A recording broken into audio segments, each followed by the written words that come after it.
All right, we're good. All right, we're ready to start. Everybody, you know, it's only 5 months and 24 days till Christmas. Does that get your attention? All right, we're ready to start tonight. Welcome, people of God, both here and those joining us on Zoom Air. We're happy to have you with us. And this is our fourth presentation for Catholic social teaching. And it's an option for the poor and vulnerable. And a few housekeeping things. Restrooms are just up the steps on your right. And there's water and cuties and some cookies on the island behind you. And we have two very amazing and wonderful presenters this evening. And there will be a table discussion following each one. And then there'll be time for questions for both speakers at the end. And our session will end at approximately 8:30. Okay, just change. Uh-huh. Are we recording this session? Yes. Is the session being recorded? Did you already start recording? It was, we It set is. to start. So Being we'll, recorded. we'll have to edit out that first half hour. Yeah, okay. We'll start over. And now I would like to offer the land acknowledgement. We offer appreciation and respect to the original inhabitants of the land we are on, including the Nisenan people, the Southern Madu, the Valley and Plains Miwok, the Winton Patwin people, and the peoples of Wilton Rancheria. We honor the Native people who came before us and still walk beside us on these ancestral lands. Let us begin with a prayer, and your response will be, you hear our prayer. Loving God, we give thanks for your gift of creation. May we be good stewards of the earth's resources and always remember the link between our environment and poverty. Lord, in your mercy, you hear our prayer. Loving God, we believe that every person is created in your image and that all life is sacred.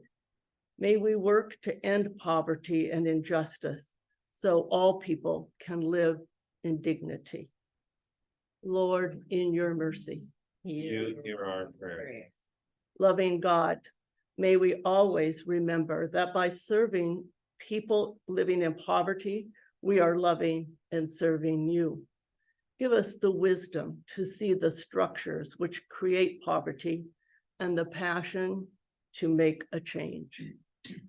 Lord, in your mercy, You hear our prayer. loving God, let me not be afraid to defend the poor because of the anger of the rich, nor afraid to defend the weak and vulnerable because of the anger of the strong. Show me where love and hope and faith are needed, and use me to bring them to those places. Lord, in your mercy, You hear our prayer. we're going to start with a short 5-minute video by Catholic Relief Services. It's CST 101, option for the poor and vulnerable.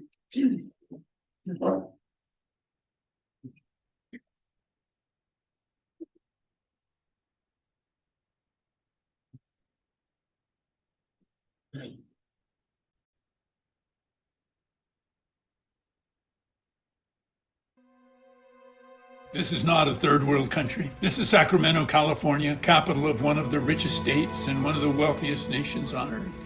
Often the people living in such poverty are called the homeless, making the word homeless into a depersonalizing noun. But the word homeless is an adjective. These are not the homeless, they are homeless people. People without a home. They are homeless fathers, mothers, children, families. See beyond the tents to the people who dwell therein.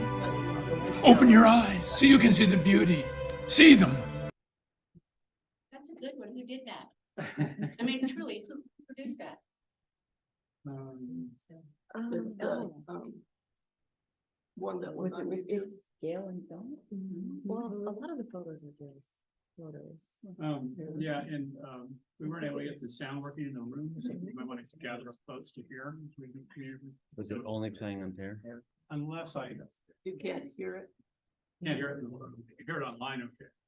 You want to let this, Oh. people know that we can't hear it in the room. But the video, but that was the right video. Right, Oh. okay, I'll go ahead and try and find the right video, and Okay. then we'll see if we can. It's at the end. Nobody knows who did that first one.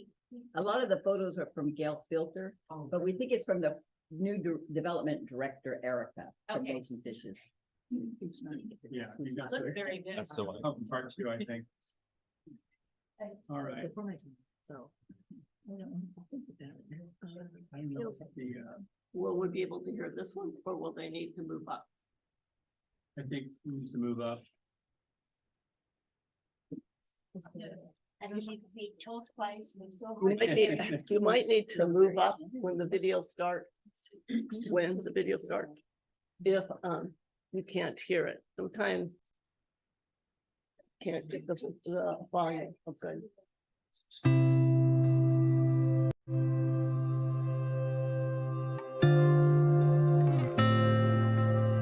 Before we understand Jesus' preferential option for the poor, we have to understand God's preferential option for the poor.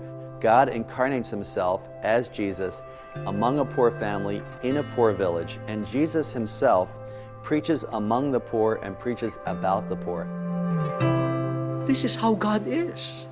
He is a God who had a special love for those who had no one to turn to. Not because they're righteous, not because they're the most holy and most saintly, but because they are in need. And God comes to their rescue. In Matthew 25, Christ tells us, "Whatsoever you do for the least of my brothers and sisters, you do unto me." And it's such a beautiful reminder for us that the people we serve who are in poverty, who are in need, are in fact the face of Christ. And because of that, have so much to teach us. So when we go to encounter the poor, let us encounter them as a fellow poor person. Not from a perspective of superiority where they're in the dark, I'm in the light, all of these things. No, I grow in my own humanity when I encounter the person of the poor. Who are the poor in our society? The poor are those people who are really, really marginalized amongst us. The most vulnerable. Those who are forgotten in society. Here in America, I don't think anyone can say, well, I do not know what's happening in those other parts of the world. But it's not enough to know. We should allow what we see, what we hear and know really touch us. And for us to have that mindset, I may be an American, the person who just lost his whole family is from Syria. But at this point of suffering, we are one. The preferential option for the poor calls us to address both immediate needs and systemic problems, to look both at the person in front of us and to give them what they need in that moment, but also to say, why is this person in this place? What has happened in our society? What are the larger issues at work, and how can we address those larger issues? When we see the situations to which the poor are subjected, dehumanizing, humiliating, you could say that those situations manifest the lack of love. Lack of love from other people, lack of love from society, for they did not choose to be poor. They are made poor by others and by systems and structures in society. In our political lives, in our economic lives, in our social lives, whatever we do, we should always put the poor first. People try to make caring for the poor out to be something very difficult or complicated or hard to understand. It's not. It basically means a few things. First of all, being charitable to the poor, giving to organizations that care for the poor, giving directly to the poor. It means loving the poor as our brothers and sisters. It means coming to know them, touching them, holding them, shaking their hands, and really physically coming in contact with them, because otherwise, how would we show our love? What a shame if a community claims to be the bearer of the good news, for that community not to live it, not to embody it. No? And so we ask the question, if the church will not do it, then who else will?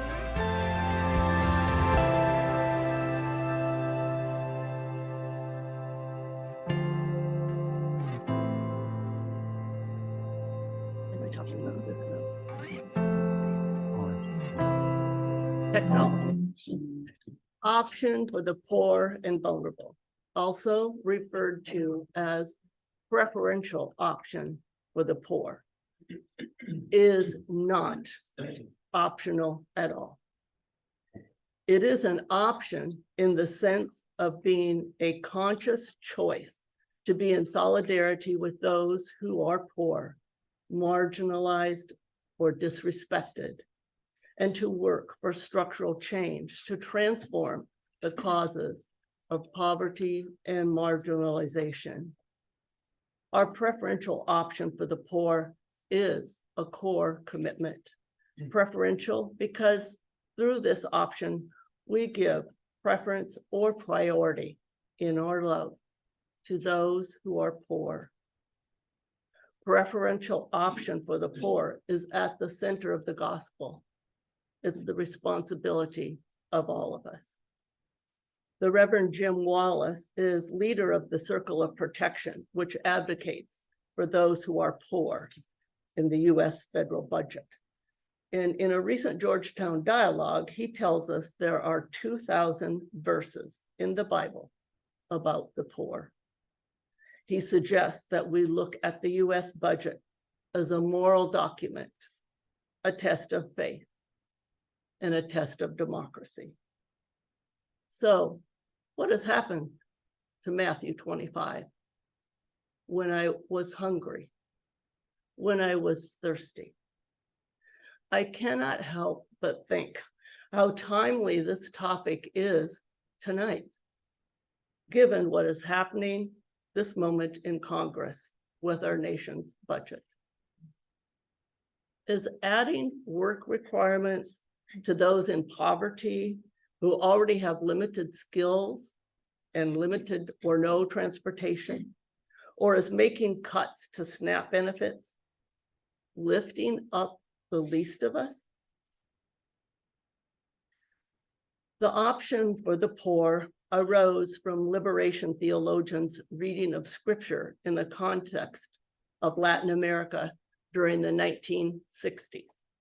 It began to appear in church documents in the 1970s in Latin America, Asia, and Africa. But it first appeared here in Western countries not until 1986, when the US bishops wrote their pastoral letter, Economic Justice for All.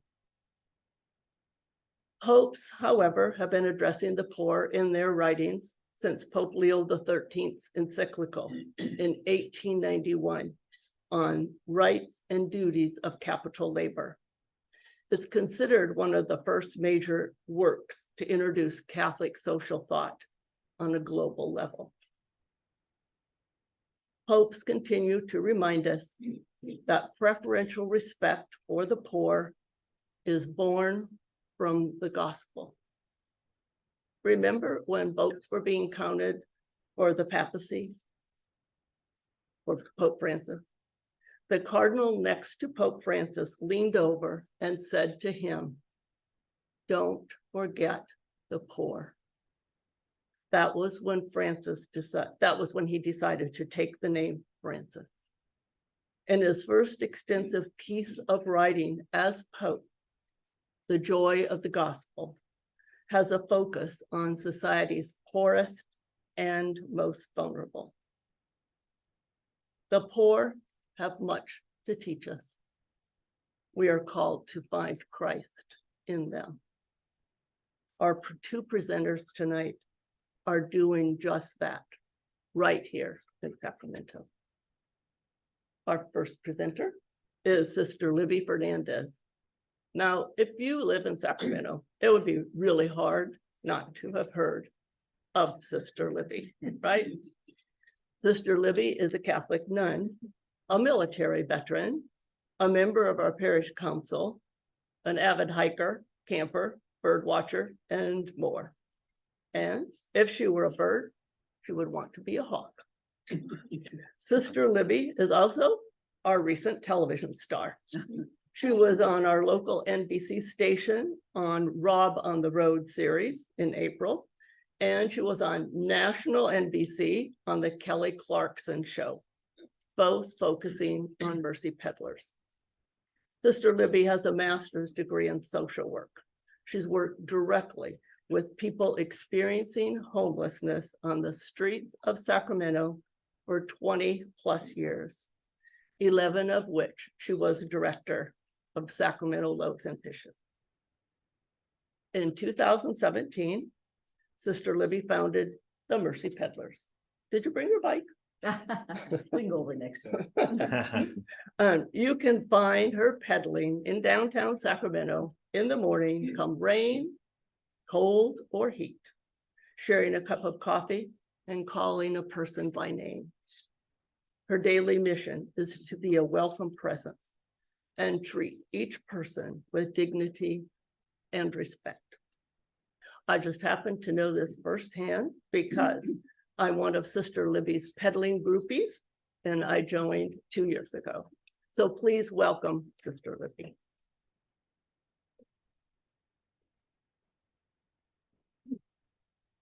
Thank you, Jane. And your opening was so wonderful. I don't have to say much after that. And if you want to be a mercy peddler, Doug just joined tonight. So thank you, my Franciscans, my Zoomers, everyone here, and my co-partner there, Angie. Okay. I'm not going to spend a lot of time on mercy peddlers, but in this brochure, it really says it a lot. And I learned everything about mercy peddling from my experience with the step ministry here at St. Francis, and then carrying it on through Loaves and Fishes for over 20 years of volunteering. And our mission, which is similar to Loaves and Fishes, is based on Matthew 25. For I was hungry and you gave me food. I was thirsty and you gave me drink. And then this is interchangeable. You know, you can say I was homeless and you sheltered me, or I was a stranger and you welcomed me. So when I came up with Mercy Peddlers, I wanted to emphasize welcoming the stranger, because that's what it's really about. When you pedal downtown in your trike and you see people who are on the streets, you come up to them, but you have to have a safe space, and then you ask to be invited into their space. So it's a little different concept. So you are being welcomed into their environment. And I'll ring my bell and I say, hey, we got our vests on and all that. It's Sister Libby, would you like a cup of coffee? And they'll say, oh yeah, come on over. Then you come in and you begin a dialogue of really relational development, mutually grown between you and your person that you're meeting with. So you try to meet people the same route every day, same time. So you get a chance to know people at that deeper level so that you can really begin to ask those hard questions. Do you need help getting off the streets? How can I help you? Do you need help in this? Do you need this? How can we help each other? And you have a dialogue and maybe some movement towards the bigger picture, which is ending homelessness in Sacramento. And we're all there. We know how difficult it is. And there's over 10,000 those who are homeless on the streets.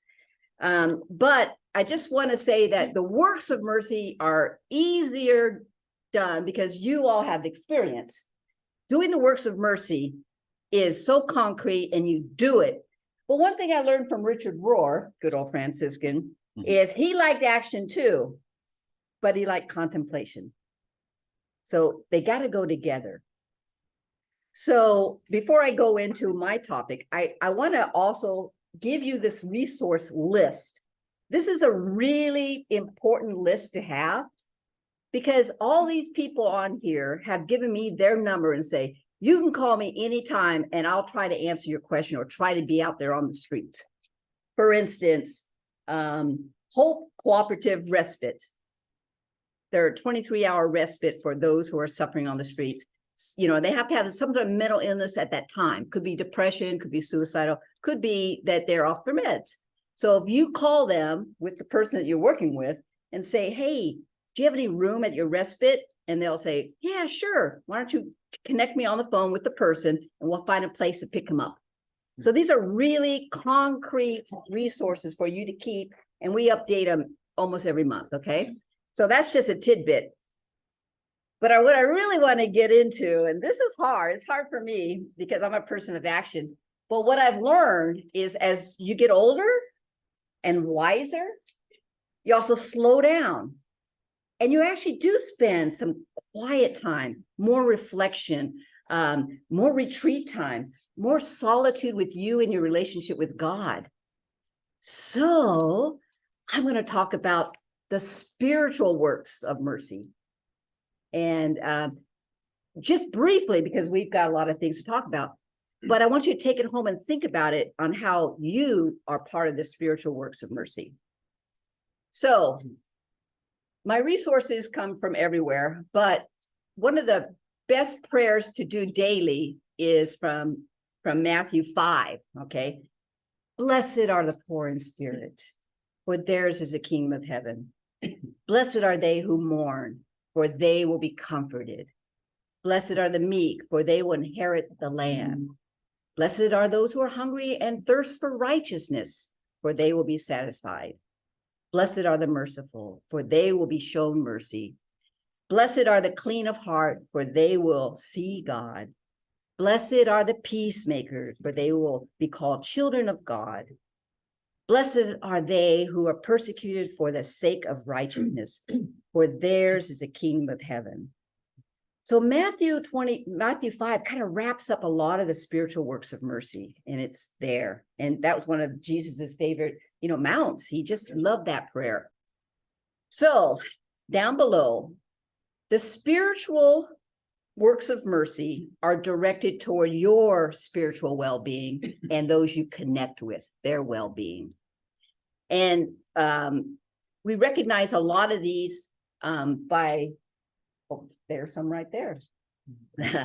So the church lists the spiritual works of mercy as follows, okay? The first one, and the language is hard, okay? To instruct the ignorant. That's a harsh word, right? Right. Now, I'm going to give you an example of each of the spiritual works of mercy follows a passage from the gospel, okay? So this one actually comes from Matthew 16:15. And I'm going to tell you, read it, and why that was chosen. To instruct the ignorant. It's really about teaching, right? To teach someone who is lacking knowledge or trying to understand something, but keeping God at the center, okay? So, to instruct the ignorant from Matthew 16:15. This is all it says.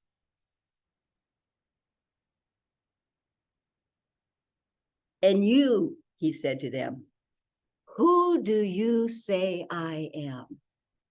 Who do you say I am? And you think, well, how does that mean instructing the ignorant?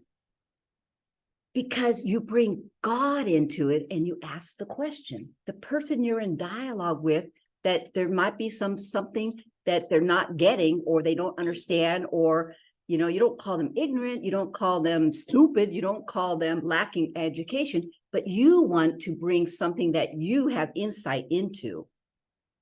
And you ask the question, who do you say I am? Now, it goes on further down the line, so you can kind of get a little bit of understanding. I will trust you the keys of the kingdom of heaven. Whatever you declare bound on earth shall be bound in heaven. Whatever you declare loosed on earth shall be loosed in heaven. That makes more sense now, doesn't it? Peter was given the keys to the understanding of our Catholic ways and traditions. So that's more the body of it. But really, it's how do you enter into working with someone who's vulnerable and you don't know where they're coming from, who really wants to have a dialogue with you too. So it's about that openness.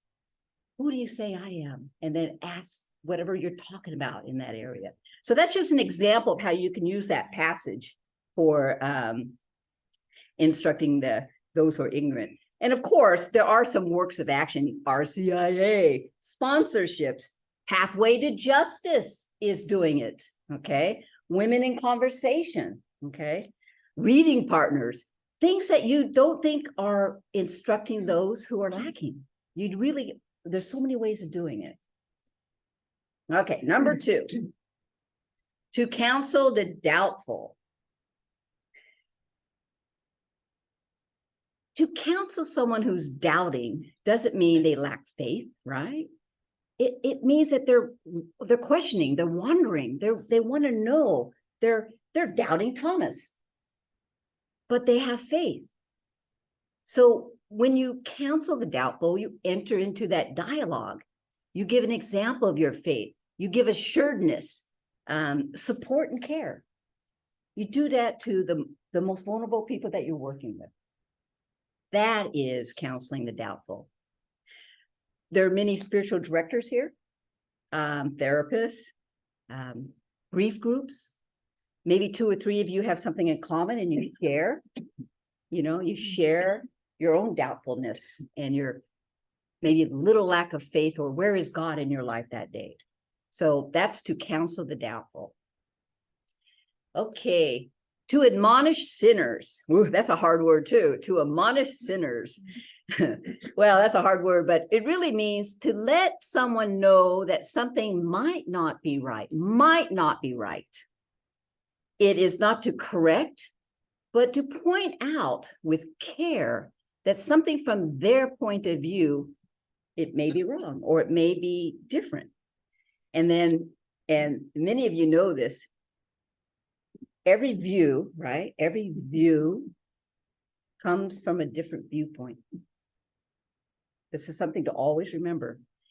Each of us see only a point of the truth, not the whole picture.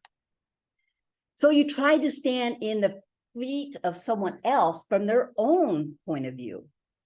Like a prism, the prism shows all those colors and you can't see it from every point, but you shift the points and you see a different perspective. So what you want to do is you want to, with so many different colors and different angles, you want to be able to try to hold it all together, the truth, but it takes more than you. It takes the person you're in dialogue with. So remember to admonish the sinners is really about dialoguing, putting your feet in their shoes, getting a different perspective and having a dialogue. Now, we don't all hold the truth, right? Okay. To bear wrong patiently. That has a lot of similar things from admonishing the sinners. But we know how to be patient when something is wrong. Everyone has a bad day. You may even be snapped at. So how do you react? That's where it comes. Try not to react. Maybe step back and try to get a better understanding. But it really is to bear wrongs patiently. And usually it's coming at you. And sometimes you do have to step back to regain your position, to be open and listening. A lot of these spiritual works of mercy is about being open in the dialogue with someone or others. To forgive offensive willingly. Don't hold grudges too long. As your mom said, don't go to bed angry. It makes sense. We all know that, but sometimes you have to take a deep breath, walk away if necessary, but come back to confront with care. I always like that. To confront or challenge with care will give you change. But it has to be with care. It has to have, God at your center. Why are you doing that? Why are you confronting? Why do you need to forgive offenses willingly? Because Jesus asked us to. Being slapped on either side of the cheek doesn't sound like fun, and we don't like it. So maybe we'll just have to step back and not get slapped. But come back and try to forgive or try to understand. No, it's so difficult. To comfort the sorrowful, that's always an easy one that we all kind of come to, about listening, being present to someone who's hurting or experiencing great loss. We have a lot of hospice workers, elderly care, just to be present, to comfort the sorrowful. It really is about not words, but comfort, presence. Presence without words is compassion, okay? And to pray for the living and the dead. Believe in the power of prayer. I believe in the power of prayer.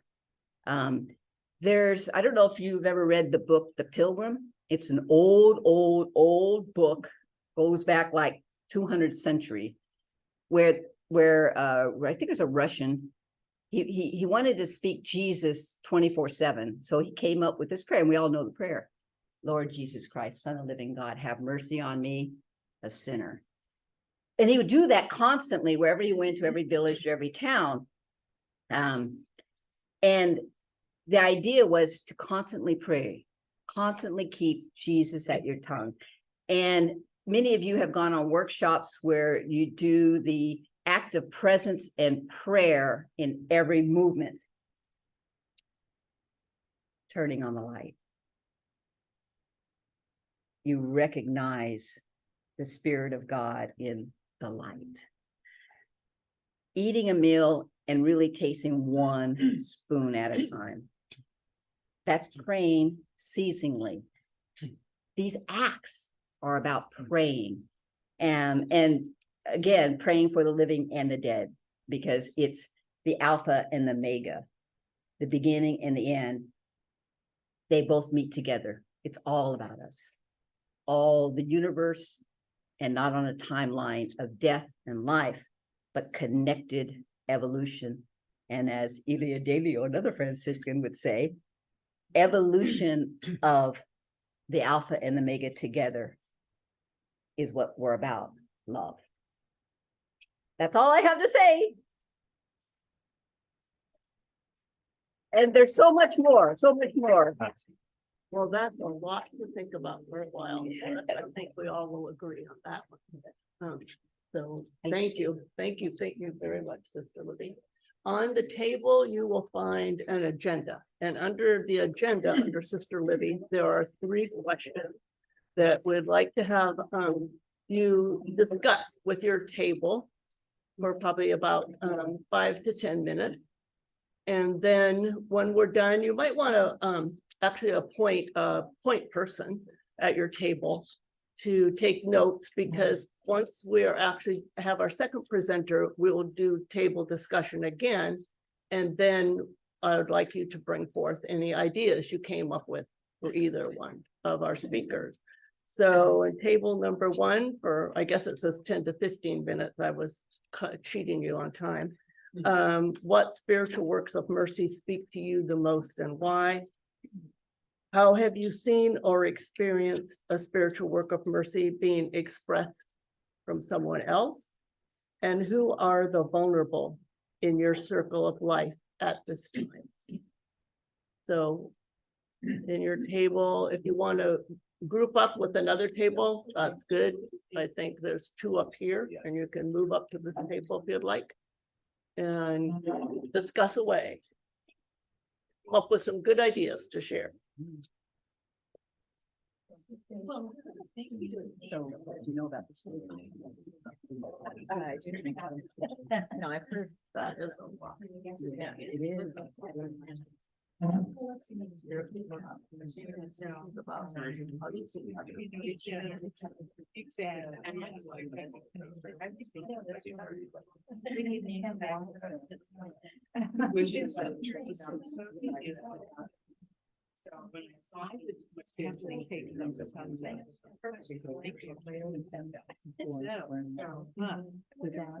Which spiritual works of mercy speaks to you the most?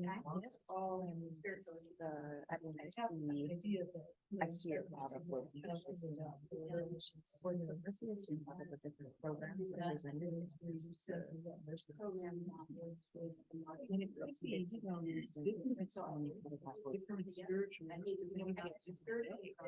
the last, the one that people, you know, they never talk that much about. It's very good. It's great. Have you ever thought about that? Loaves and Fishes, take that.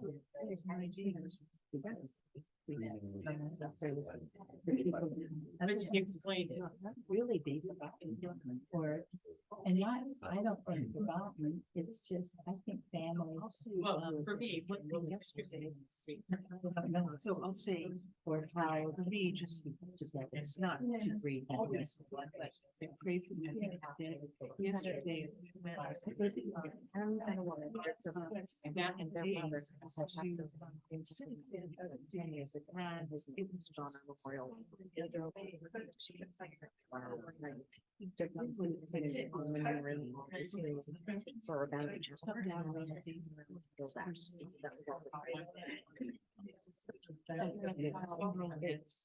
you know, Peggy and I are going to zoom around.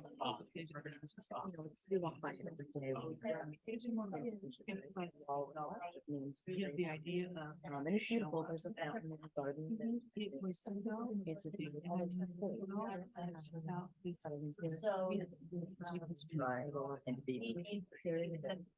and I'm sure they know that is their resident. So that real technology thing. Bible and and they have a place. And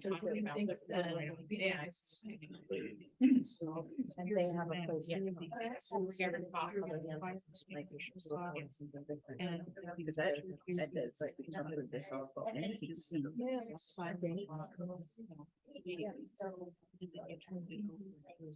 What to do in case of the issue. So,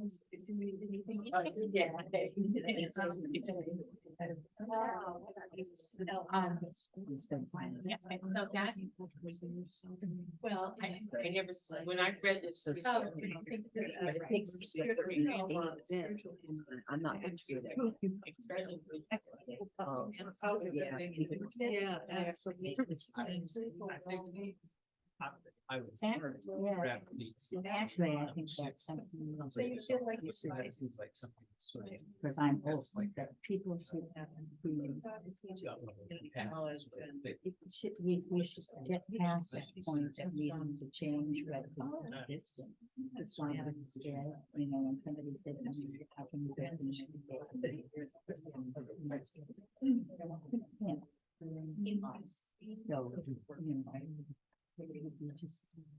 but I think people are afraid, and I heard a sad story last night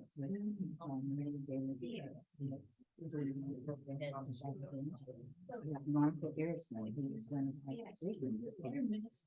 So her husband has also books and I think I thought to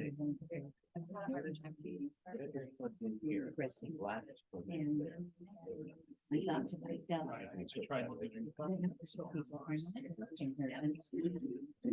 this is a phase, more they don't care. They know what they're doing. So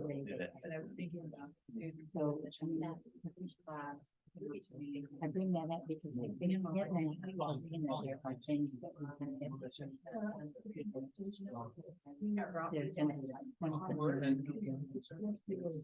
to be dimensions.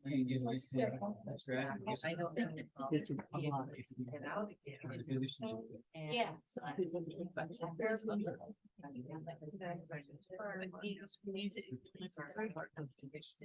Working, thinking all these and that's what she said.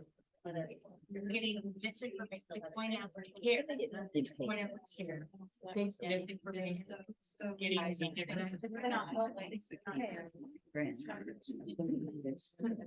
anyway. But she's just. But you know, you made a good point. There it is.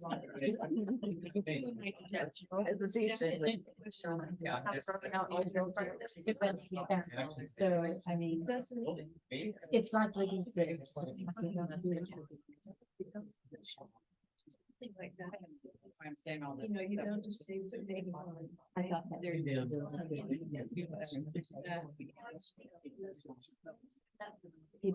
I'm sure it's brave and you can start doing it. He does. But she brings me. Well, that's the You know, deal. because I talked about- Oh, I think that's So, it's really just like mine. You have to assume, you know, don't worry. Well. And so, you know, like there's a walk and then you can back here. Left right to be a bit up there. You know, I mean, you're like. Yeah, and you feel like. Just.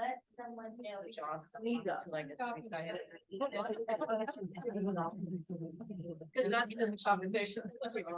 Sure.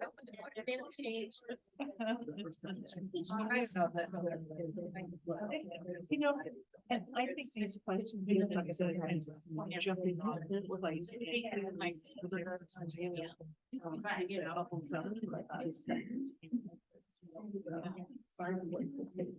They get one of the pipes and they say, "Look at that." They always have pipes.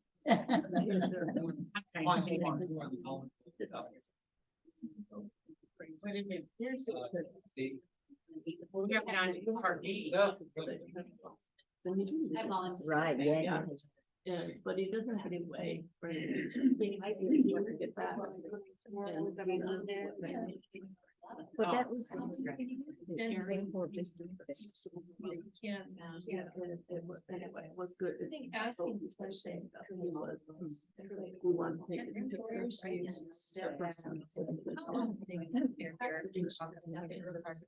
At least so that when they clear it out. This time I was offering up some number.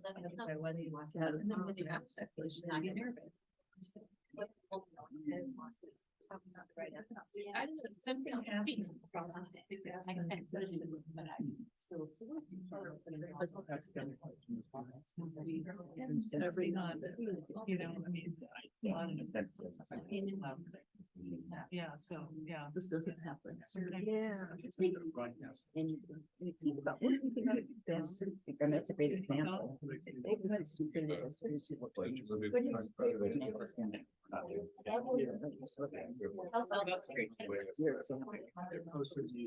Where did they go? They could be to bear relocation because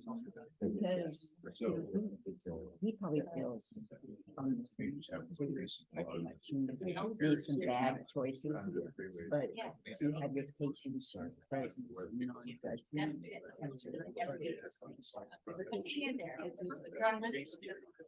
I think it helped out.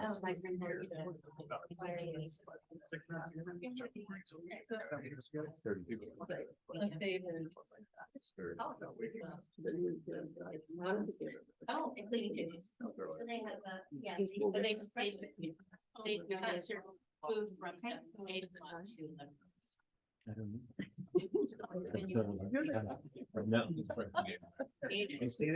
See the tan line on my arm with no lights anymore? Yeah. I look up, I just went this way. Okay. I think. That's what Libby did every day.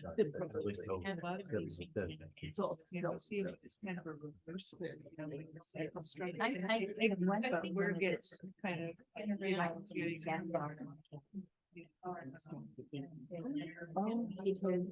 think there was God present and he's in a learning situation, learning about himself, learning about and what he needs to help. And you all are learning that happens. So it takes up one. Yes, there's something. Okay. Tell me they got one more minute. One more minute, And then- and if you would, please kind of keep your thoughts on a piece of paper and have a point person to share with us at the end, that would be great. Thank you. Well, you know what? Chris is on, yeah. I was thinking. If you click close, it'll give them 60 seconds. Are they coming back? But They were all in one group, I assume, we got two different groups. on Zoom. Yeah. 60 seconds. So are they back? Not yet. 60 seconds. All right. 48 seconds. Good. 48 seconds. 46 seconds. I can't. Thank you so much. Yes,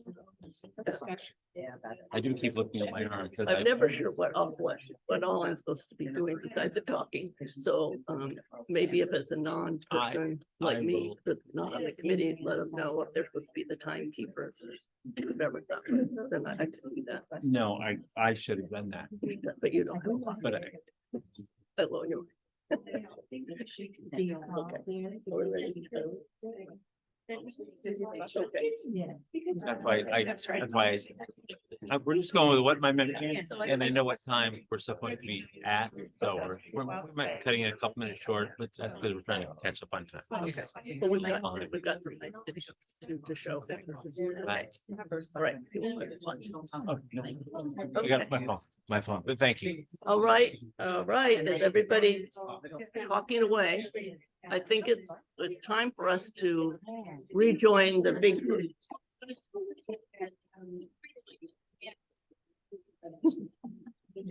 Thank you. I don't have a glass. Sounds like you all had a lot to say, so we were going to be really anxious to hear and have you share at the end. And thank you again, Sister Libby, for giving us a lot of food for thought. Obviously, got a lot of conversation going. And our next speaker is Angela Hassell. And Angela is originally from Boston, but now considers California her home. She's been on the Loaves and Fishes campus for at least 20 years. And in 2003, after completing college, Angela came to Sacramento as a member of the Jesuit Volunteer Corps and taught children experiencing homelessness at the Mustard Seed School. And she became program director at Mustard Seed 5 years later. After completing her master's degree in social work, she became interim executive director of Loaves and Fishes in November of 2020 till February of 2021, when she became executive director. I think all of us would agree that taking on a new directorship position in the midst of the early COVID challenges and keeping the services going for the needy required a very creative and dedicated person named Angela. Currently, under Angela's leadership, there are several nice changes that are taking place at the campus, some of which are a mini friendship park for women and children, and a redoing of Mary House, and more. Angela is working also to reinstate staff benefits that were in place before COVID. In her free time, I don't know how she has much, but in her free time, Angela enjoys the outdoors, swimming, bike riding, and reading. She is the mother of 2 teenagers and 2 rescue dogs.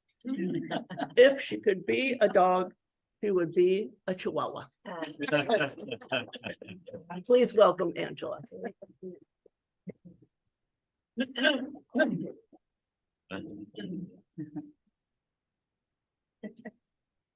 Well, thank you so much for the lovely introduction, and it's wonderful to be here with all of you tonight. I will try to speak up, so if I tend to be a little soft-spoken, so if I drop, please tell me to start yelling again.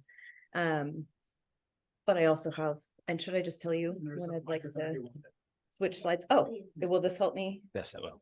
Okay. Okay, so I'll play with that in a minute. What's that? Make sure it's turned on. I see. Oh, sure, yeah, sorry. There we go. Okay, wonderful, thank you. Yeah. So it's always fun to follow Sister Libby at things like this, because I feel like I'm also following her through Loaves and Fishes as well, to some degree, in kind of starting working in a program and kind of working way up, going to Sac State for a master's degree in social work, although I think we took very different paths to get there in some ways. But I came to Loaves and Fishes in 2003 as a recent college graduate. I don't really know what I wanted to do with the rest of my life. But I fell in love with the mission and philosophy of Loaves and Fishes. After being there for a year, I wasn't ready to go back home to Boston. And I told my parents I was going to stay for another year, and now we're approaching 20. So that 1 year thing didn't really work out well. But I attribute a lot of why I stayed in Sacramento and grew a life here to the mission and philosophy of Loaves and Fishes. Just really falling in love with that aspect of service. And so 40 minutes. Okay, yeah, take off. Oh, I did it. Thank Some you. of that. I don't really need to spend a lot of time on this part and on kind of defining homelessness, because I think you all have had a lot of experiences, whether it's with the Mercy Peddlers, or I know some of you have volunteered at Loaves and Fishes over the past years. But I have the video about Loaves and Fishes that'll kind of give you a description of some of our programs, but also kind of explain in the words of Reverend Don Fado our mission and philosophy as he narrates that. And then I'll talk a little bit about some stories from Loaves and Fishes, because that's sometimes my favorite part, is illustrating with stories, and what radical hospitality means on our campus as we do this. Oops, I already got you to this one. I won't spend a lot of time on this, but this is basically the legal definition that many government funded programs use in order to define who is homeless and who's not, and who's allowed to use services and who's not.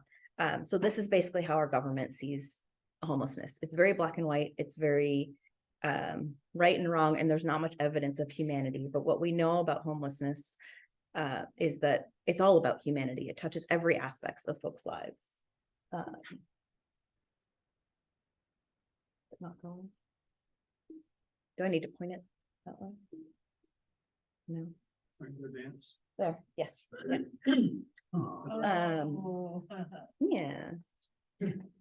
And so homelessness is often viewed as an individual problem, not as something that is an intersection of a lot of different things. And I love to tell this story about Crystal Laney, who from the noises when her face came up, most of you likely know.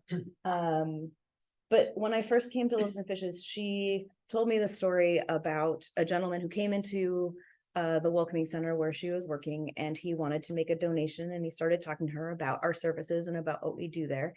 And he shared with her a little bit of his story and how he had been homeless, and he felt like he had been able to go to work and get a job and pull himself up by his bootstraps.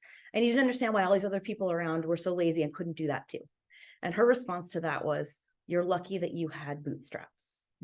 And for me, what that illustrates is that this is a problem that touches every aspect of our lives, as I said, but it is also a privilege. It is also a problem that involves privilege. A lot of folks don't have the resources within their lives, within their circumstances, to have bootstraps to pull up on. Maybe he had family that he could have stayed with temporarily. Maybe he had a family member who was able to give him a job or give him a reference for a job. Not everybody has that. And everybody comes to this experience with different things and different aspects of that.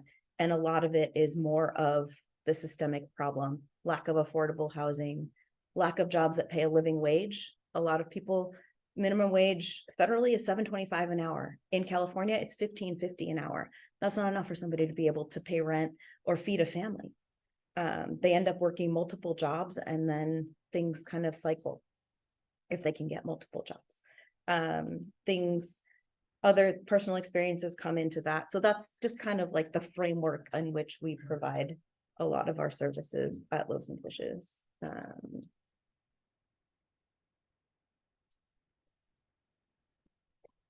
So our mission is an environment of welcome, hospitality, safety, and cleanliness to provide an oasis for homeless men, women, and children seeking survival services. Chris and Dan Delaney, pictured here, wanted to intentionally create a space where the impact of a lot of those other harsh perspectives and that black and white thinking were alleviated, and people could feel that they were humans again, and they could feel love. And so that was their answer to that question.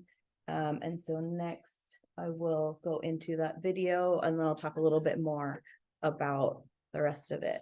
Oh, But- it's your domain, Loaves and Fishes, video. Yes. Oh, Yes. okay, that's what I was wondering. Oh, okay. Yeah, I was, you asked who produced it, and I was trying to figure out, like, I don't remember who was on staff at that time that would have put it together. That's okay. Well, I'm glad we could answer that for you. Yeah, sure. Of course. Oh, yeah, here you go.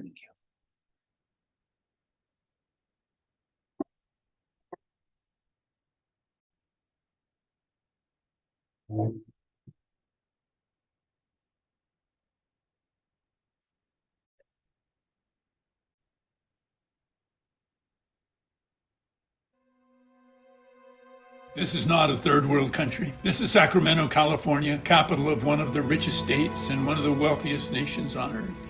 Often the people living in such poverty are called the homeless, making the word homeless into a depersonalizing noun. But the word homeless is an adjective. These are not the homeless, they are homeless people. People without a home. They are homeless fathers, mothers, children, families. See beyond the tents to the people who dwell therein. Open your eyes so you can see the beauty. See them as human beings. See them as family, as Dan and Chris Delaney saw them when they started Loaves and Fishes in 1983. Dan, a former Catholic priest, and Chris, a former Mother Superior, were carrying out the vision of Dorothy Day, the founder of the Catholic Worker Organization, when they began Loaves and Fishes. They began serving food to hungry people, first from their van, but then from a converted bar at North Sea and 12th Streets. Loaves and Fishes has expanded far beyond a food kitchen to a 4.5-acre oasis, now providing survival services for homeless men, women, and children in an environment of welcome, hospitality, safety, and cleanliness. Come in and sit down. You are a part of the family. We are lost and we are found, and we are a part of the family. You know. Loaves and Fishes is an oasis where homeless people can use clean toilets with dignity. The Wash House provides homeless men with shaves, toiletries, laundry services, and clothing exchange every weekday. The oasis of Loaves and Fishes includes Mary House, a daytime drop-in shelter for single women and families, offering breakfast, showers, diapers, baby food, menstrual, and incontinence supplies and resource counseling. Mustard Seed School serves homeless children who, in spite of their situations, are eager to learn and to be accepted. Students participated in the groundbreaking ceremony recently for a new playground and learning center. Since the school began, over 4,500 individual children have been students at Mustard Seed. There's room at the Oasis for our guests' pets. Pets are important to the lonely. They provide companionship, a source of warmth in a sleeping bag, as well as protection. Our guests can safely leave their pets during the day at the kennel while they dine or have appointments. Food is provided for the pets, and monthly the Mercer Pet Clinic provides veterinary care, including shots. Volunteer mechanics teach guests to repair their bikes and help with repairs as part of a program called Spokes and Wrenches. Sleeping bags are given at Friendship Park, and clothing is given in the park, such as on Coat Day last year. At the center of Friendship Park is a memorial fountain with a wall containing names of 740 people who died homeless in Sacramento, most of them guests of Loaves and Fishes. Family members come from all over the country to see the name of their loved one who may have died in obscurity. They are remembered at Loaves and Fishes. Our dining room serves from 400 to 700 hot lunches, 364 days a year. Volunteers from throughout the community prepare and serve so that every guest has a healthy, sturdy, hot meal. In addition to the dining room, Mary House and Friendship Park serve from 350 to 450 breakfasts every weekday. In all, approximately 1,000 meals a day are served, and our oasis provides bottled water on hot days, along with water stations to refill the bottles. Sister Nora's Place is a long-term overnight shelter serving chronically homeless, mentally ill women. In addition, the Genesis program offers mental health services, one-on-one counseling, supportive groups, as well as social service connections for any of our guests. Every weekday, Mercy Clinic provides registered nurses to assist with health needs. A full-service library with books, daily newspapers, and periodicals for quiet time studying and writing is available. We have a jail visitation program with volunteers primarily visiting inmates who have no other visitors, and a legal clinic to help with confrontations with the law. We are here to help the poor in every way we can. As a faith-based organization, we find our marching orders in Matthew 25, where we are instructed to feed the hungry, give drink to the thirsty, welcome the stranger, clothe the naked, care for the ill, and visit the prisoners. We are able to provide all of this freely without charge to our guests through the generosity of those who support us. 30 years ago, there were over 100 volunteers at the groundbreaking for our dining room. Some of them are still serving as a part of the over 1,000 volunteers who now serve at Loaves and Fishes every month. Some of our volunteers come from a variety of community and faith organizations. Some simply come as individuals offering their services, such as our governor, Gavin Newsom, and Chris Delaney, one of our founders 37 years ago, who continues to regularly volunteer. There are also many people who provide financial support. We do not accept any government funding. We rely upon people like you. In the midst of the COVID-19 virus crisis, most of our programs continue to assist the vulnerable, for whom staying quarantined at home is not an option. Our park and the dining room are closed due to required social distancing. However, we still provide breakfast and lunch. The dining room serves hot lunches through a window where the guests remain apart. The ground is marked in 6-foot segments for distancing. The number of meals served daily is increasing significantly. The needs of the poor during this crisis are overwhelming. Our name, Loaves and Fishes, derives from a familiar story as told in the Gospel of John, where 5,000 hungry people are fed in the wilderness with but 5 loaves and 2 fish, which a youth offers. A disciple of Jesus comments, "But what good is that for a crowd like this? The need is overwhelming." But the food was given to the crowd, and others, moved by the youth's offering of his lunch, must have reached into the large pockets in their robes and contributed their lunches, and all ate, and all were filled. We are Loaves and Fishes, where each of us shares what he or she has, however small the gift, and the multitudes are filled. Join with us. Together we can feed and serve the poorest among us. Come on in.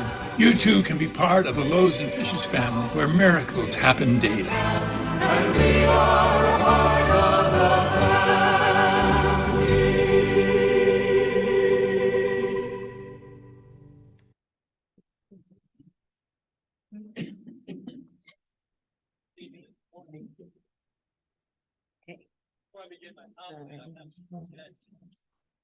So the video was made a couple of years ago at the beginning of the pandemic, and there are some differences. Most of our programs are not closed any longer. Sorry about that. No worries.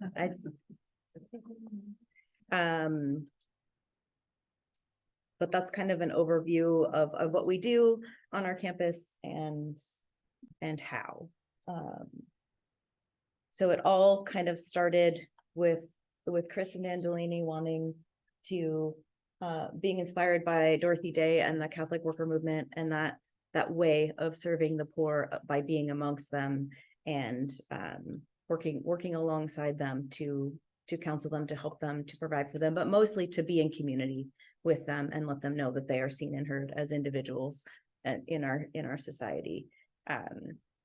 I find it interesting that Dorothy Day came of age during the last pandemic that we had in the early 20th century, and witnessed the devastation of the poor at that time. So we're sort of seeing a little bit of a mirror effect, I think, as we go through this pandemic. We've had a large spotlight on homelessness for the past couple of years, more than before, I would say.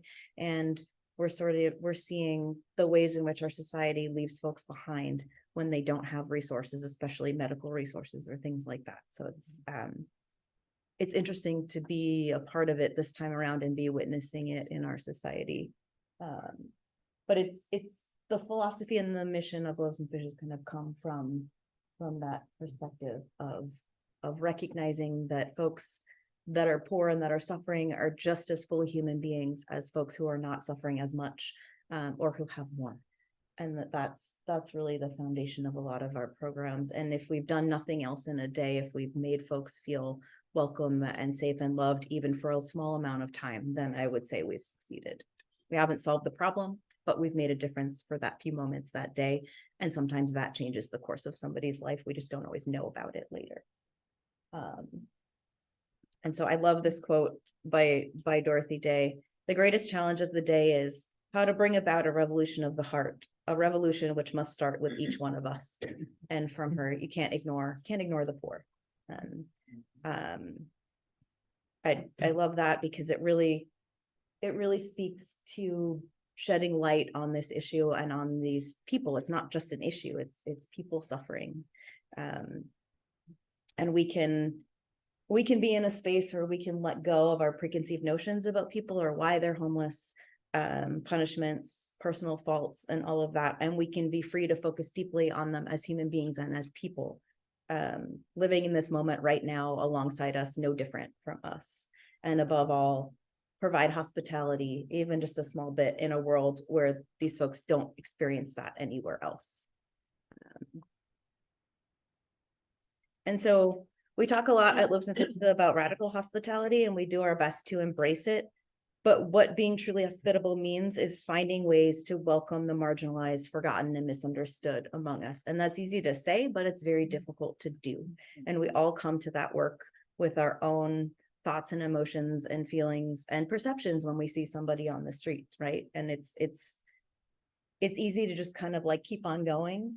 But the challenge is to stop and recognize it and not just go through our day. But radical hospitality also means doing that, but then expecting nothing in return. We're not expecting a change. We're not expecting somebody to even say thank you for the meal that they were just handed, or the shower, or the socks. They might come out of that shower just as grumpy and angry as they went in. That's okay. Radical has kind of come to mean extremist, and it's easy to understand how that's kind of misunderstood. But what we mean by it is a really deepening of being welcoming. We're talking about being fundamental. I love the phrase unwavering commitment to hospitality. It's a challenge. It requires us to look at ourselves and be introspective and be willing to sense where our hard edges around that are and what we think somebody should do or what they could do or all of that. But it's the beauty and the freedom for me in working at a place like Loaves and Fishes is that we worry about that, but we don't have to on a daily basis when we're having interactions with people. It's more about the examination of our own hearts in giving and allowing them to receive. And in that we are given ourselves. And it's, something that I get asked a lot about this work is, well, how do you do that? If somebody comes and asks for a sleeping bag every day, day after day, what happened to the one you got yesterday? Why should I give you another one?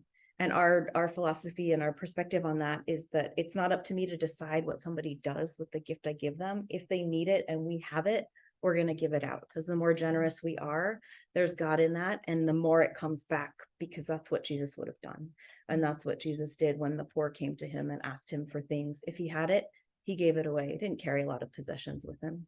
And the work of Loaves and Fishes is really inspired by that generosity and by that gift of being able to truly give and to keep on giving despite what we think somebody might need or should need. If they need another sleeping bag, if I gave them a sleeping bag today and they come back tomorrow and they don't have one for tomorrow night, if we have it, we're going to give it to them. So it's in a sense, it moves us away from pity and even beyond compassion into a place of empathy and where we're building trust. And that is one of the most important things in our relationships with the folks that we serve at Loaves and Fishes. And we do focus on the daily interactions. We talk about the 36 things, which is a list. I meant to bring copies, but I left that folder at work. So I can email them to anybody later who would like a copy.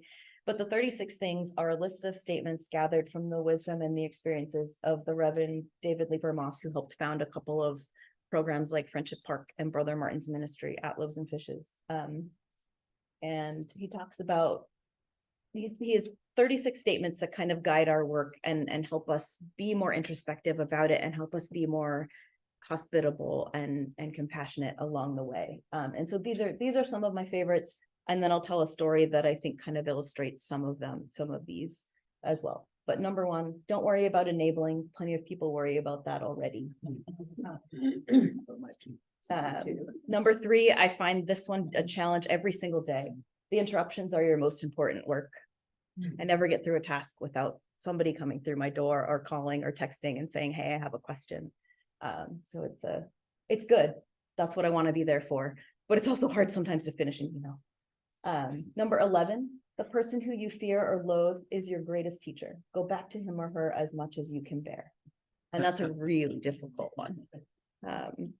That's a really difficult one, especially when it evokes different, that being around that person evokes different emotions within you to kind of still keep engaging and keep being present.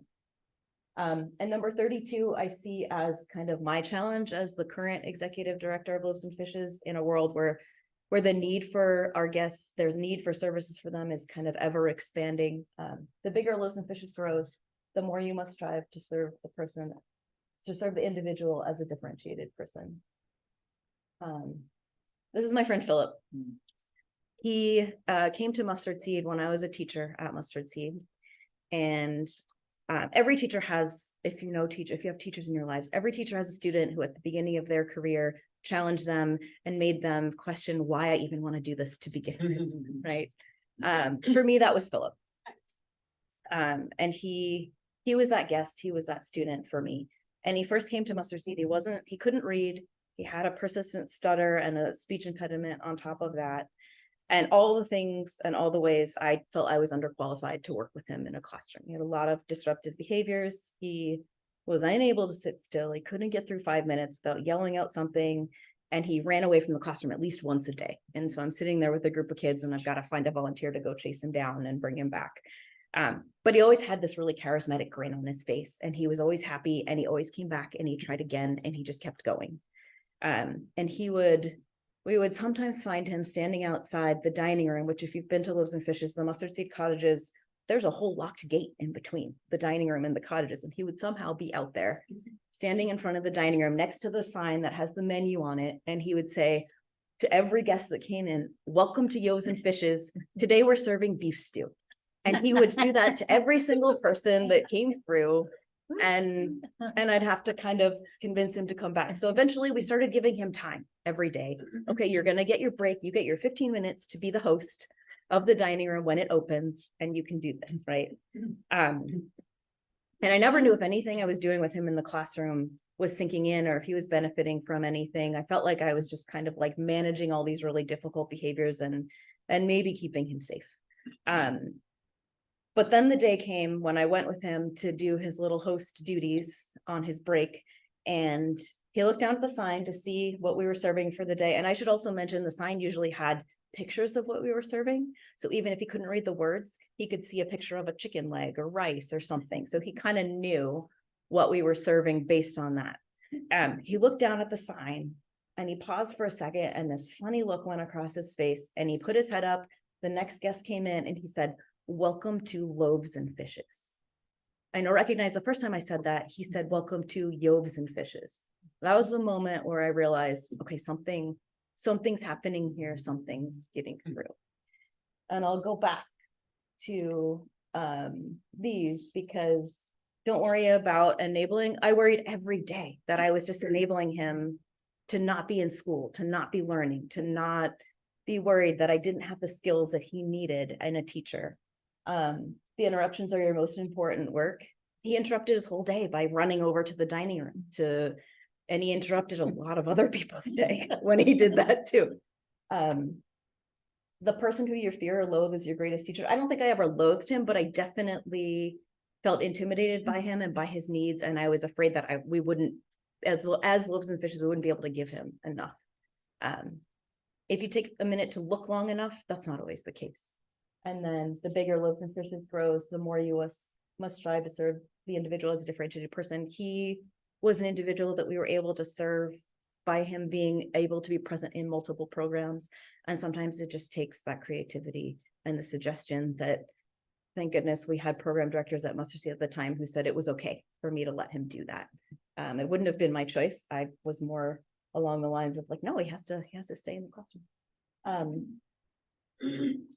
Philip left Mustard Seed. He was there for a few months, and then his dad got an apartment and he was able to move in with his dad. And he went back to public school. And then I got a call one day that he was graduating from high school. And so I was able to go to his high school graduation and witness his success. It was very cool. Angie, is that you? That's me. Yes. A long time ago. A few years ago. Maybe. Yeah, that's me. Not that long. And Yeah. is that, it looks like the Assembly of California, what is he? He got a recognition award for his grades.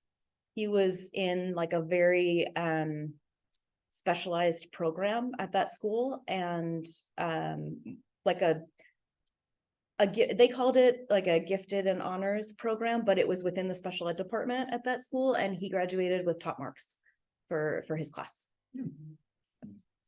So he not only got his diploma, but he got his certificate for his award as well, which you can tell, same smile, very proud of himself, which is what we all want to see, right? From kids moving through education. And this slide I like to talk about because I get a lot of these questions, like how do I know that people will not waste what I give them when I give them, supplies or things like that. And I think that Dorothy Day has a lot of these answers for us if we look back at it. And she says, the gospel takes away our right forever to discriminate between the deserving and the undeserving poor. It's not for me to judge. It's not, if I'm going to give a gift, whether it's my time, my resources, dollars, whatever it is, it's not up to me to decide who deserves it and who doesn't. Our job is to try to find a way to serve, whatever that looks like. And then another question I get a lot is, well, I don't have a lot of resources to donate, or I already donate here. What else can I do to help? I work, I can't volunteer. And I like to say that, we must talk about poverty, because people insulated by their own comfort, lose sight of it. It's really easy. It's really easy to go to another part of town where there aren't as many homeless folks, which I don't know where that is in Sacramento anymore, but it's easy to lose sight of it, and it's easy to see those experiences, and it's easy to blame people for those experiences. But our challenge is to try to undo that, not to do that, to try to challenge ourselves to stay present with it and to see as much of the pain as we can let ourselves bear, and then find a way to serve. And this will be my last slide. All of those things we like to call daily miracles at Loaves and Fishes. And this is our 40th anniversary year. We opened in 1983. And so if you follow us on social media, you'll see us highlighting a lot of different programs through the year. We're doing one a month, and kind of pulling up on some of our history and talking about our roots. But all of it comes back to those daily miracles. Sometimes it's that small moment when a kid looks down and reads a sign and it says Loaves and Fishes, and he corrects himself. And sometimes it's that somebody graduates high school, or I run across, or one of our staff the other day told me that she ran across an old student working at Taco Bell, and he's going to college. And, sometimes it's those moments, those are the miracles, and those are big miracles, but sometimes the small miracles are that somebody needed a pair of socks or shoes, and we had them in their size, and we were able to give it to them. So we're kind of spending the year in gratitude for all of those things and all of the support that we've had to make it to 40 years, and figuring out ways that we need to continue serving for as long as we need to in Sacramento. So I will leave you there. All right.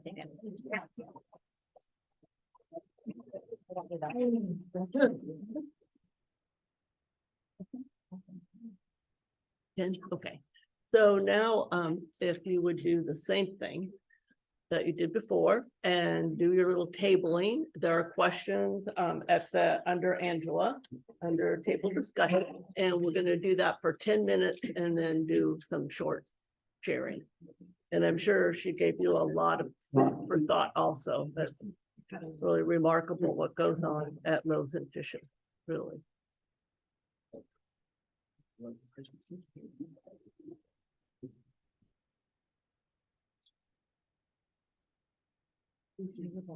Good questions, I think. That's my.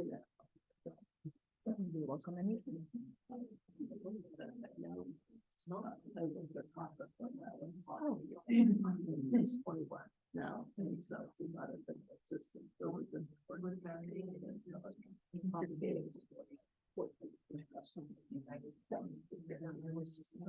Angela, you know. We are. Walking. Yeah. Yeah. Gives away an onions. You know. Johnny Shepherd. She started as a baby. She's now. What is one small thing we can do? When she I was in read it. And I read that.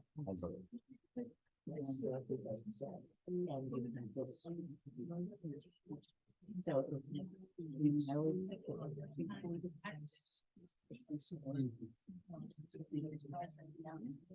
I like really appreciated seeing you.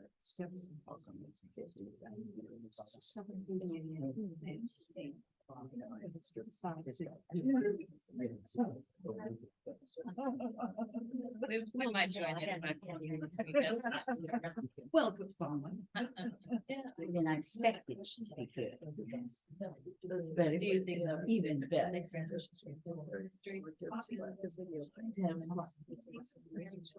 Yes.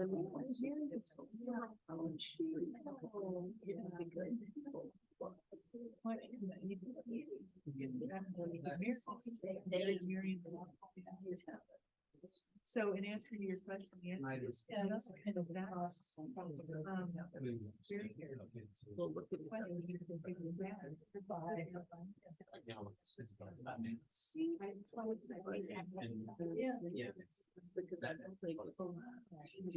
If you want to volunteer.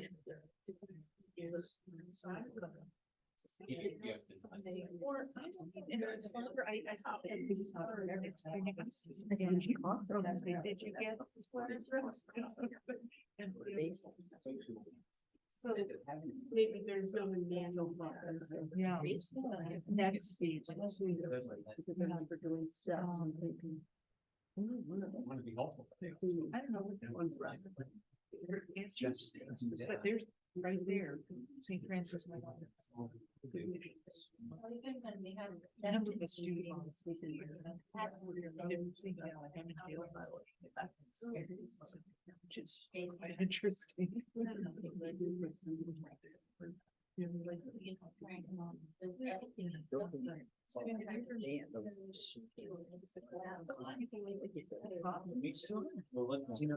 People that you.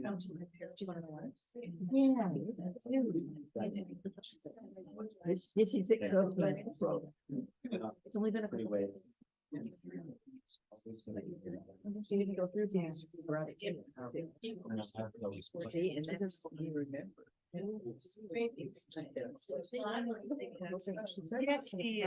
Yes, I see. You know her, you know. The dorms are upstairs. The hotel is a small room downstairs. That has a separate toilet. So that's one of these first accounts where they stay at first. We can kind of see if they have some to them, but they give us see out somewhere. It's a good isolation. So much space. But there's like four beds. Tiny rooms. So we have to. Yeah. She's all the way on that. She does. She doesn't like these, and she doesn't like these rooms.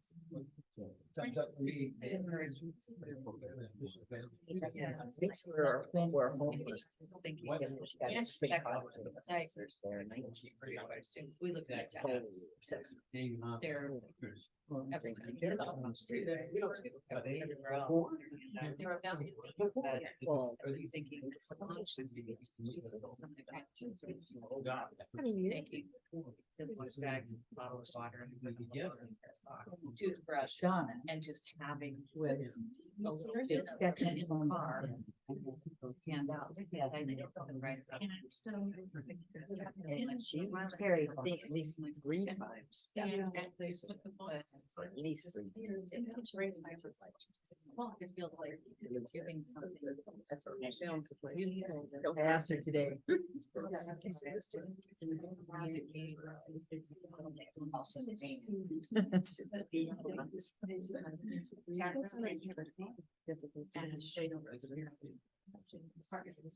And they know when- Well, I don't know. They have. I will understand what's going on. Yeah, it's a hard, right, the little, oh, yeah. They don't have this, like, oh, we stay really.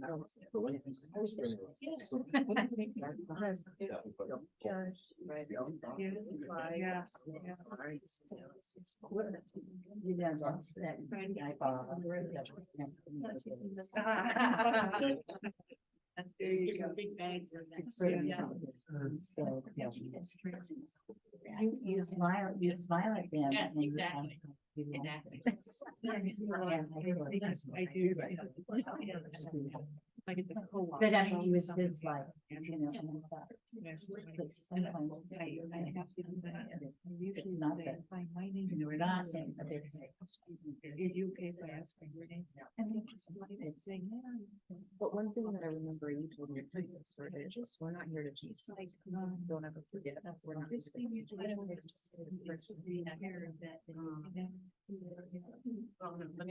Let's say, you know.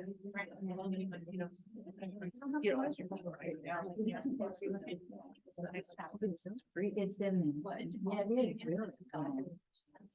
It is hard to stay focused on. Because that is. My wife now, old Sacramento.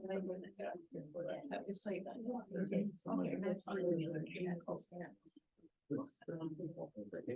Just taking it as a way. It's like trying to keep the eyes. I know. You know. I don't think I ever. And they realize something. He already wants to have a way. Take them home, I think. I don't think I ever. He could. But, yeah.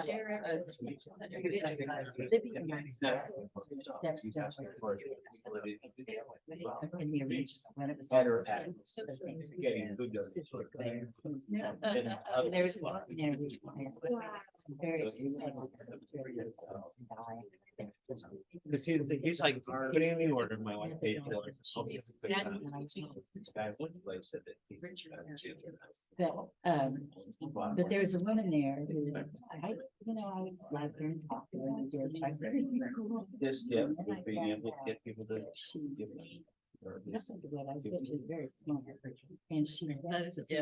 Yeah. Not something you expect. It's like going back to that, our first question about instructing the reversal, what we think. Right. What actually is. Wow. That was his. About 1 minute.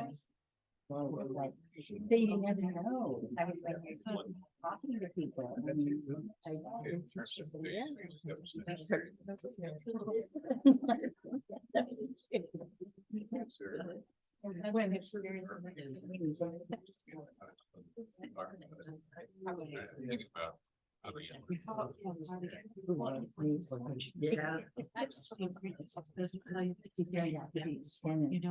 There's like, there's sports already. There's music, there's the administrative assistant. Yeah. What was the downtown? There's Oh, 54. like, I'm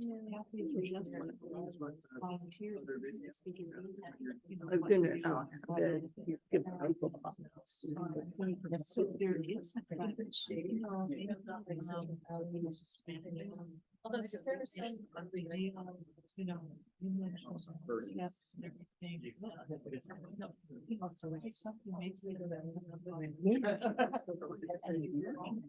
It'll be good. Exit. So this, Yeah.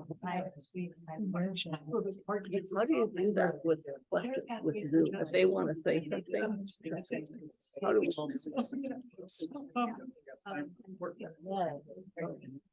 Are we not gonna do that? So what are we gonna do right now? Oh, we're not gonna have any. Well. I think Bob says we're gonna say what we're gonna do. And I think now maybe. We learned a little bit. I don't think- I think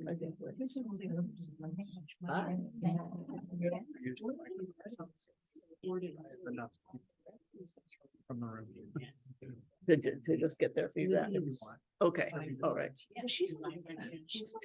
Okay, so you're gonna let them in now. So Yeah, they're- Okay, welcome back, welcome back. No. Welcome back, everyone. We are running a little late. We're now at our closing time, but would like to see if anybody, if you need to leave, that's fine. If you'd like to stay, we'll just do a little, if everybody wants to give one thing from their table, that would be good. If you have any questions then for Angela or for Sister Libby, as long as they're willing to stay a little longer, that would be good. And then we'll have a prayer, we'll have a closing prayer. And then there is a really nice video at the end that's just 4 minutes that if you want to stay after the prayer and see that you can, or if you need to leave anytime now, feel free. So let's go around. Does anybody from the first table here have anything to offer? Anything short they want to say in summary? Yes, we do. Oh, Betsy wants to say something. Just in answer to the first question about the, Do this. oh boy, the microphone. Well, maybe not. This is the. Okay, Oh, do you want me to come up? Would that be easier? Okay. sure. For the Zoom people. Okay. Yeah, for so the Zoom people can hear. Okay. And anybody else who wants to come can line up behind her. If you don't, if your table doesn't want to share, it's fine. We can open up for questions.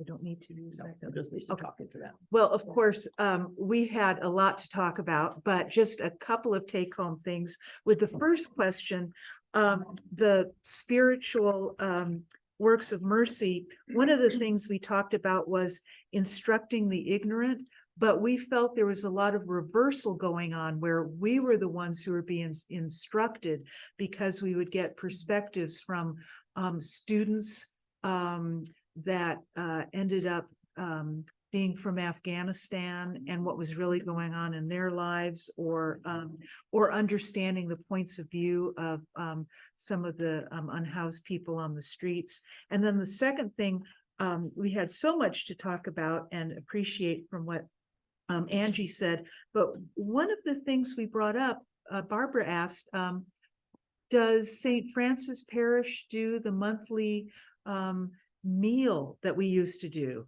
And we don't do that anymore. We don't go to Loaves and Fishes. And then we talked about the Steps ministry, and we're not doing that anymore.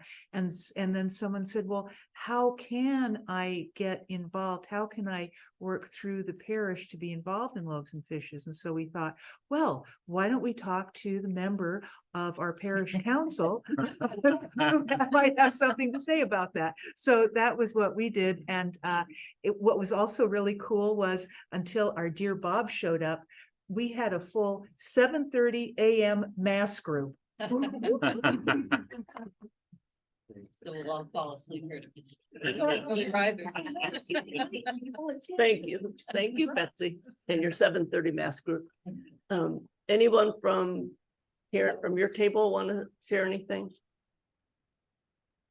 Or from Francine, from your table? No pressure. You don't need to share if you don't want to. There's no A+ in this class. Francine has nothing. former parish council member. Yes. Former Loaves and Fishes. Former Loaves and Fishes. Yes. Sunday. Yes. If you can't hear Zoom participants, they're dissing me right now. Okay, I just want to let you guys know that. No, what I wanted, this is more personal than from what our table discussed, is that I thought the spiritual works of mercy were really the corporal works of mercy, which we all do and have done for a long, long time. And then when I saw the spiritual works of mercy, I go, you know, but it was, I mean, the wording was horrible, but the way that Sister Libby explained it put everything in perspective. And so I really, really appreciate that. That's all I have to say. Thank you. Thank you. Anybody else? I don't know if Zoom wants to send something in or not, but do we have any questions for Sister Libby or for Angie? I have a question. I was just wondering if, you're celebrating 40 years. Now that's wonderful, but on the other hand, it's not. That we should need 40 years to have this and that it's expanding. And I guess my question was that the perspective at the beginning that this need would be there for such a long time and that it would get bigger? It was what's her name? Chris is when they started it. I'm sure they were just responding to what was going on there. And Dorothy Day, you're just trying to deal with what is, but to have a vision. I don't know, am I asking a question or not, or making an observation? Yeah, no, it's a good question. Okay. Thank you. Maybe repeat the question also. Okay. For those that didn't hear the question, Fran, I believe, right? Yes. And read your name. Was asking about Loaves and Fishes celebrating 40 years and how that's a wonderful thing, but it's also a very tragic thing because there's been a need for us for 40 years and the need is expanding. And was that ever the intent, right? Was that the goal at the beginning, was that there would be this well-established organization and this need? No, it wasn't.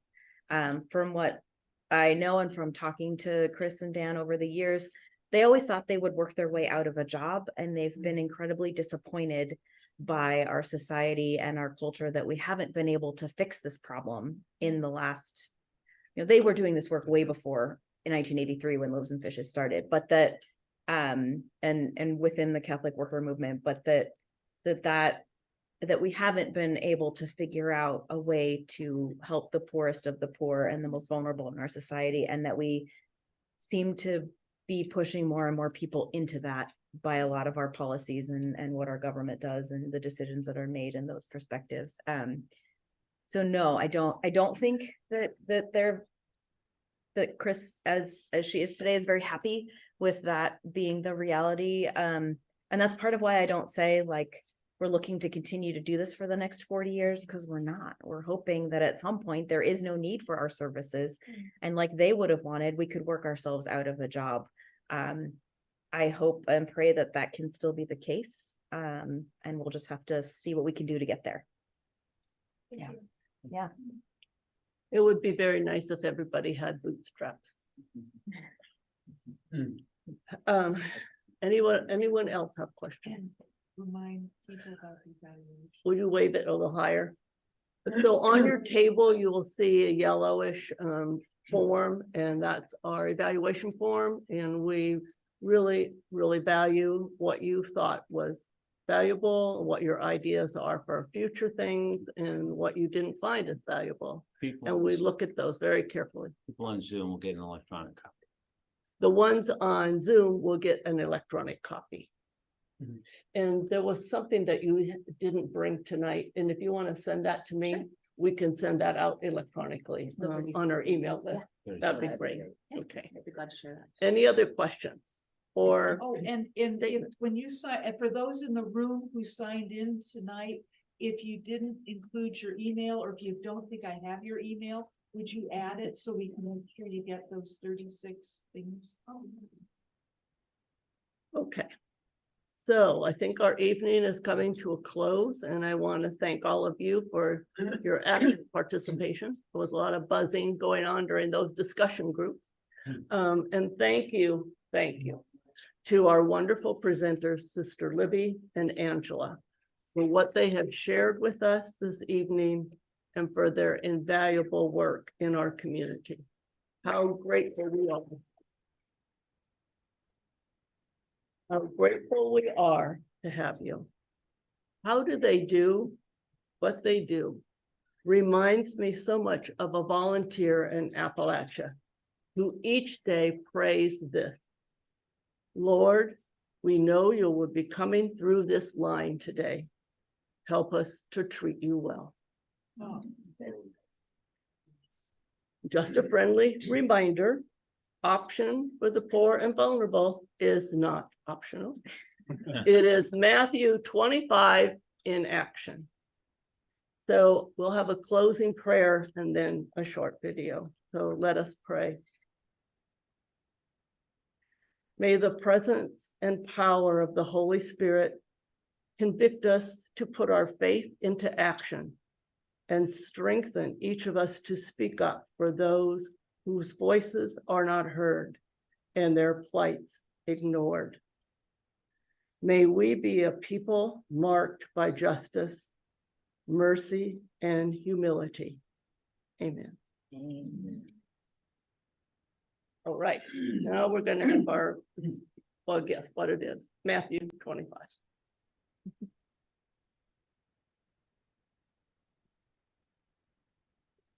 Oh, you need the mic. Oh.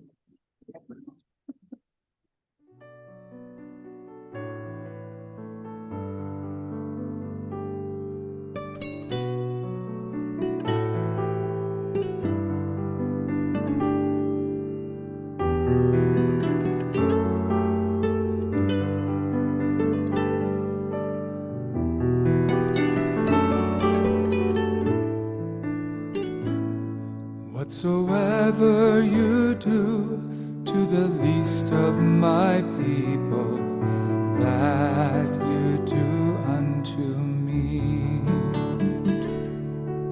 When I was hungry, you gave me to eat. When I was thirsty, you gave me to drink. Now enter into the home of my Father. Whatsoever you do to the least of my people, that you do unto me. When I was homeless, you opened your door. When I was naked, you gave me your coat. Now enter into the home of my Father. Whatsoever you do to the least of my people, that you do unto me. When I was weary, you helped me find rest. When I was anxious, you calmed all my fears. Now enter into the home of my Father. Whatsoever you do to the least of my people, that you do unto me.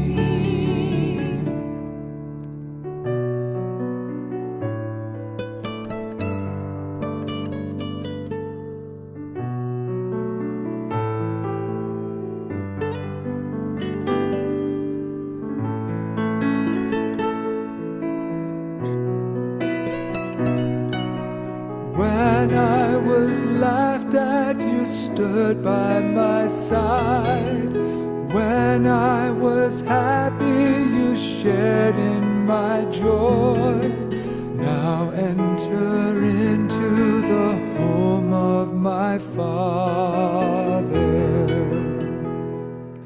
Whatsoever you do to the least of my people, that you do unto me.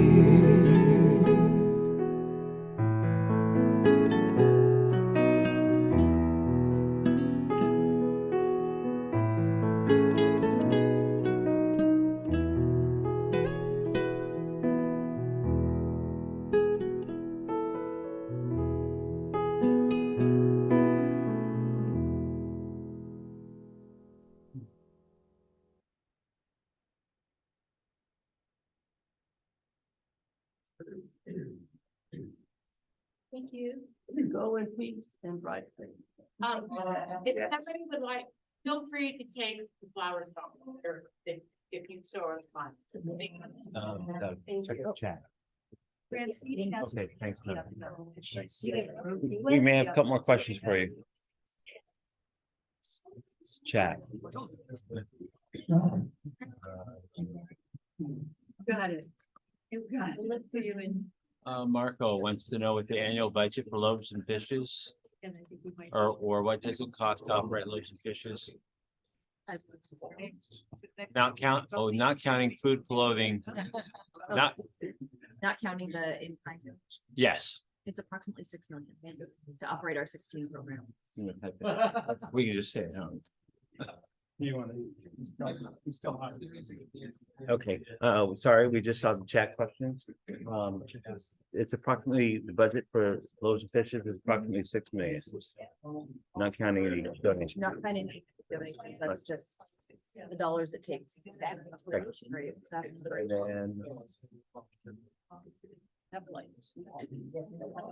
Yeah. Electricity, you know, those things. thank you guys. Have a good night. Yeah. You were in, volunteer town?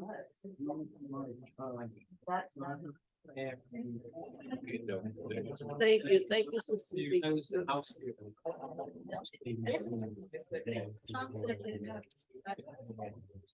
Time you said. Early 80s, I think so. We don't, but she has